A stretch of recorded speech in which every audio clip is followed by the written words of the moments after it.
അപ്പോൾ ഇന്നത്തെ നമ്മുടെ റെസിപ്പി നല്ല ടേസ്റ്റി ആയിട്ടുള്ള അതേപോലെ തന്നെ നല്ല ഹെൽത്തി ആയിട്ടുള്ളൊരു 4 മണി പലഹാരമാണ്. വളരെ എളുപ്പത്തിൽ തയ്യാറാക്കാം.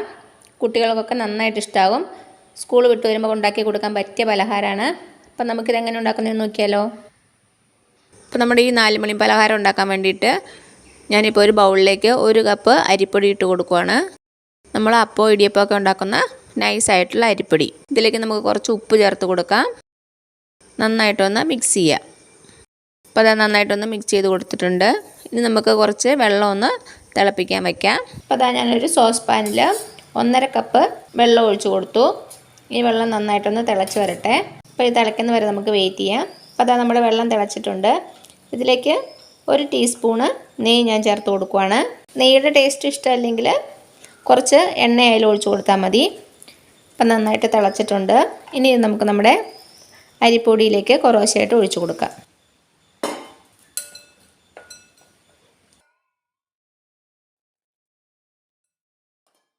നമ്മൾ ഇടിയപ്പം ഉണ്ടാക്കുന്ന പോലെ തന്നെ നല്ല സോഫ്റ്റായിട്ട് കുഴച്ചെടുക്കുക.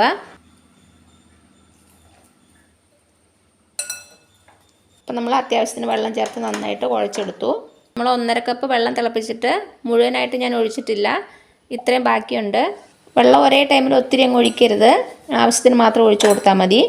ചെറുതായിട്ട് ചൂടുണ്ട്, എന്നാലും നന്നായിട്ടൊന്ന് കുഴച്ച് കൊടുക്കാം. മാവ് നന്നായിട്ട് സോഫ്റ്റായിട്ട് വരണം. അതാ ഒരു 3-4 മിനിറ്റ് നമ്മൾ നന്നായിട്ട് കുഴച്ചു.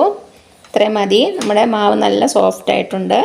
ഇനി നമുക്ക് ചെറിയ ചെറിയ ബോൾസായിട്ട് ഉരുട്ടിയെടുക്കാം. നമുക്ക് കയ്യിൽ കുറച്ച് എണ്ണ ഒന്ന് അപ്ലൈ ചെയ്തിട്ട് ഉരുട്ടിയെടുക്കാം.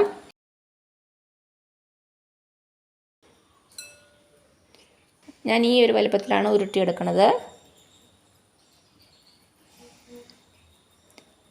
ക്രാക്കൊന്നുമില്ലാതെ നന്നായിട്ട് സോഫ്റ്റായിട്ട് ഉരുട്ടിയെടുക്കുക. ഇതേമാതിരി നമുക്ക് ചെറിയ ചെറിയ ബോൾസായിട്ട് ഉരുട്ടിയെടുക്കാം. ഒരു പാത്രത്തിലേക്ക് ഉരുട്ടി വയ്ക്കാം. നമ്മുടെ മാവ് നല്ല സോഫ്റ്റാണ്. ഉരുട്ടുമ്പോൾ തന്നെ മനസ്സിലാകും. അപ്പം ഞാനതെല്ലാം ഒന്ന് ഉരുട്ടിയെടുക്കട്ടെ. അതുവരെ നമുക്ക് വെയിറ്റ് ചെയ്യാം.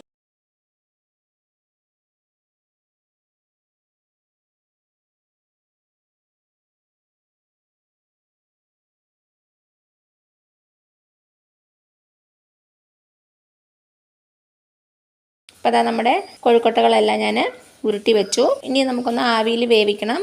ഞാനിപ്പോൾ ഇഡ്ഡലി പാത്രത്തിൽ വെച്ചാണ് നമ്മുടെ കൊഴുക്കട്ട വേവിച്ചെടുക്കണത്. ഇഡ്ഡലി തട്ടിൽ നമുക്ക് കുറച്ച് എണ്ണ ഒന്ന് അപ്ലൈ ചെയ്ത് കൊടുക്കാം, ഒട്ടിപ്പിടിക്കാതിരിക്കാൻ വേണ്ടിയിട്ട്.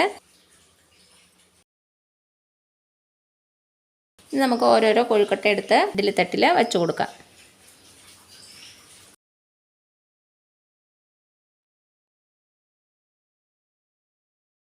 അപ്പം നമ്മുടെ ബോൾസ് എല്ലാം ഞാൻ ഇഡ്ഡലി തട്ടി വെച്ച് കൊടുത്തു. ഇനി നമുക്ക് ഇഡ്ഡലി പാത്രത്തിലേക്ക് വെച്ച് കൊടുക്കാം. ഞാൻ ഇഡ്ഡലി പാത്രത്തിൽ വെള്ളം വെച്ചിട്ടുണ്ട്. അത് തിളയ്ക്കാൻ തുടങ്ങിയിട്ടുണ്ട്. നമുക്ക് നമ്മുടെ ഇഡ്ഡലി പാത്രത്തിലേക്ക് വെച്ച് കൊടുക്കാം. ഇനി ഒരു 15 മിനിറ്റ് മീഡിയം ഫ്ലെയിമിൽ ഇങ്ങനെ ഇരിക്കട്ടെ. അപ്പോഴേക്കും നമ്മുടെ കൊഴുക്കട്ടകളൊക്കെ നന്നായിട്ട് വെന്തിട്ടുണ്ടാവും. അപ്പോൾ അതാ ഒരു 15 മിനിറ്റോളം ആയിട്ടുണ്ട്.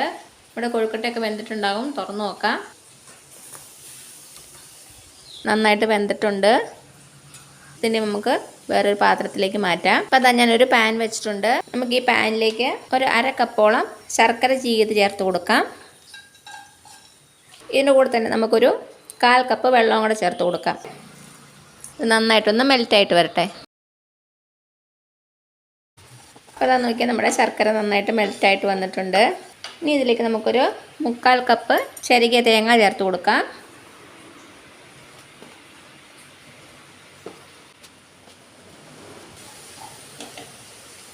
നന്നായിട്ടൊന്ന് മിക്സ് ചെയ്ത് കൊടുക്കുക.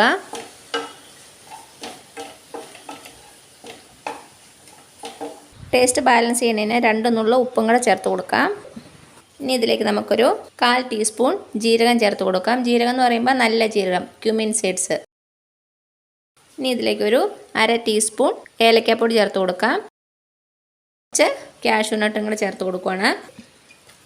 എല്ലാം കൂടെ ചേർത്തിട്ട് നമുക്കിത് നന്നായിട്ടൊന്ന് ഇളക്കി കൊടുക്കാം. അപ്പോൾ എല്ലാം കൂടി നന്നായിട്ട് മിക്സായിട്ട് വന്നിട്ടുണ്ട്. ഇനി ഇതിലേക്ക് നമ്മുടെ കൊഴുക്കട്ടകൾ ചേർത്ത് കൊടുക്കാം.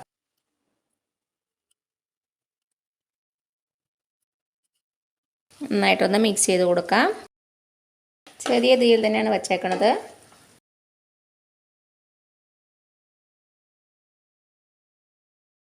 ഇപ്പം നന്നായിട്ടൊന്ന് മിക്സ് ചെയ്ത് കൊടുത്തു. ഇനി നമുക്കൊരു 5 മിനിറ്റ് ചെറിയ ഫ്ലെയിമിൽ തന്നെ ഇതൊന്ന് മൂടി വെച്ച് കൊടുക്കാം. ഇപ്പം എന്താ ഒരു 5 മിനിറ്റ് ആയിട്ടുണ്ട്. ഒന്നുകൂടി ഒന്ന് മിക്സ് ചെയ്ത് കൊടുത്തിട്ട് നമുക്ക് തീ ഓഫ് ചെയ്യാം. ഇനി നമുക്കൊരു സെർവിങ് പാത്രത്തിലേക്ക് മാറ്റാം. അപ്പോൾ അതാ നമ്മുടെ ടേസ്റ്റി ആയിട്ടുള്ള നല്ല ഹെൽത്തി ആയിട്ടുള്ള 4 മണി പലഹാരം റെഡി ആയിട്ടുണ്ട്. എല്ലാവരും ട്രൈ ചെയ്ത് നോക്കണേ. കുട്ടികൾക്കൊക്കെ സ്കൂളിൽ നിന്ന് വരുമ്പോൾ കൊടുക്കാൻ പറ്റിയ നല്ല ഹെൽത്തി ആയിട്ടുള്ളൊരു സ്നാക്കാണ്. അപ്പോൾ എല്ലാവരും ട്രൈ ചെയ്ത് നോക്കിയിട്ട് അഭിപ്രായങ്ങളൊന്നും അറിയിക്കാൻ മറക്കരുത്. അപ്പോൾ ഈ വീഡിയോ ഇഷ്ടമായാലും ലൈക്ക് ചെയ്യാൻ മറക്കരുത്. അതേപോലെ തന്നെ സബ്സ്ക്രൈബ് ചെയ്യാനും ഷെയർ ചെയ്യാനും. പിന്നെ പുതിയ റെസിപ്പി ആയിട്ട് വരുന്നവരേക്കും thank you so much. By.